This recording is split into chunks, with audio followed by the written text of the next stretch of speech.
What's up, everyone? Welcome to another episode of 100 Yards of Football Sports Talk Radio. I'll be your host and producer this afternoon, Logan Landers. And join me here today to talk about the first draft prospect now postseason. We know because the national championship took place last night. Congrats to the Ohio State Buckeyes for winning a title, first time since 2014.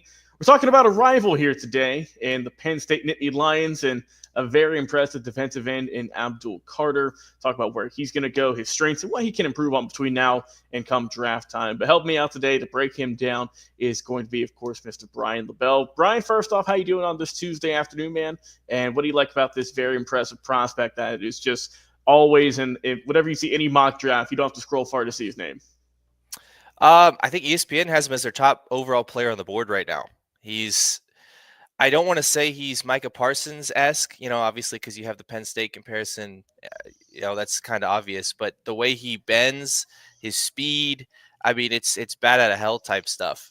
He's a menace on the defensive side of the football. I remember I was looking at film from the Ohio State game, which obviously, you're defending national champs now. Yep. And he had 2 sacks, and he was in Will Anderson's lap a couple times. It's less than 3 seconds to say, hey, as a quarterback, next level, you got to process it in 3 seconds. But Carter's getting there faster than that. It's crazy watching him play the game of football, and the tape just jumps out at you how quick he is and how explosive he is and how much bend he has. He can stun inside, he can get around you outside. His speed is I don't really know if it's matched anywhere else in the game right now. Yeah, definitely the premier speed edge rusher in this draft. He checks all the boxes, like you said. Just an A+ talent with his feet. But people will look at him and they'll say, all right, he's got the speed, but you're going up against obviously bigger guys now on the line in the NFL. Is that going to be an issue, do you think? And now with the skill gap coming into play of, you go up against guys who are 5 years in the league, 10 years in the league, who have seen a plethora of fast edge rushers. So do you think that it will translate well to the league, or do you think he might struggle at times, on the edge against some of the more veteran type players? I think a lot of it is consistency. Anyone can do it on the first possession, right? Your first 3 and out or whatever you have on defense, but can you do it in the fourth quarter? Can you do it if you go to overtime? Can you keep doing it throughout the game? I don't see anything that would say that he couldn't do that. Because again, he's putting up good numbers against Ohio State. He's putting up good numbers against Michigan. He's putting up good numbers. He played well against Notre Dame. He was banged up in the playoff. But he's a game changer. He's a game wrecker. He's fantastic at what he does. I know we tend to overhype like SEC players a lot, because you're going up against more premier guys. You're probably going to have more first round talent there. You're probably going to have more NFL caliber starters. But what Abdul did is, I think, 12 sacks this year. It's just, all he did was get after the quarterback, whether healthy or not. He was a game changer. You're in the back of his head. If the quarterback's thinking about you, I got to know where he is. Okay, if he's on the right side, he's on the left side. Where's my running back going to chip? And guys like that typically do translate to the next level. To have a guy as the number 1 overall prospect, ESPN has him right now. It's really, really difficult to see him not translating to the next level. And what's so impressive to me, Brian, is that the fact that he's still relatively new to this position. He's super just impressive, right? He played mostly off-ball linebacker to start off his career. And now he's transitioned into that edge type player there on the line. So he's still very raw in a sense in his athleticism and just kind of God-given talent. So that tells me that if he's done well in such a short amount of time, relatively at a new position, let's say, that it feels like the best is yet to come. What do you say? Yeah. If this is sort of his coming out party, was this year, is like, hey, I actually kind of understand the position. I'm consistent now. I know what I need to do. Once you get an NFL caliber coach in his ear, and once you have guys like that are doing it every, depending on where he goes, it depends on who he has as a mentor and who he's talking to. But once you have that experience, and once you have that consistency, and once you have your routine down and what you need to do, and you start picking the brains of the guys that are at the next level, which he's going to do, really the only way he can go is up, which is kind of scary to think about. But the only direction he can go is up. He can only improve. Yeah, no, there's no doubt about that. He's always been a guy who's had, an eye to get to the quarterback. even back when he did play a little bit of linebacker. But this year, you just saw the production went through the roof, right? 12 sacks is phenomenal. He's also, pretty keen at throwing his hands in there and throwing a punch and not beating an opponent up, but knocking the ball out. He's forced a handful of fumbles every season so far. So I do like that about him. So do you think what skills do you think he still needs to learn to adapt to in the NFL that maybe, we obviously saw the speed, the ability to get to the quarterback. Do you think he needs to fine tune his skills in any other categories on the line there?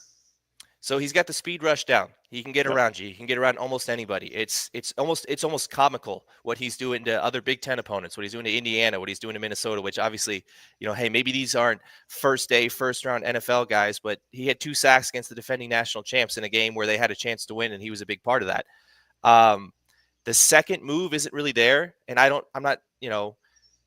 know if that's in his repertoire or not yet. Maybe he just doesn't need to use it. He's like, hey, listen, I'll keep this in my back pocket for whenever I need to, throw it out there. But as of right now, I'm just faster than everybody.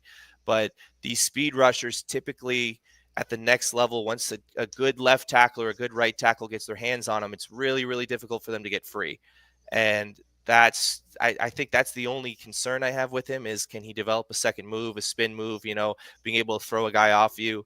Because at 6'3", he's 6'3", 260. He's one of the smaller defensive ends, which is crazy to think about. We got everyone else is 6'4", 6'5", but can you throw your weight around a little bit and get some of these guys? Because you're going to go up against some of these 6'6", 6'7" monsters at left and right tackle that you're going to have to maneuver around.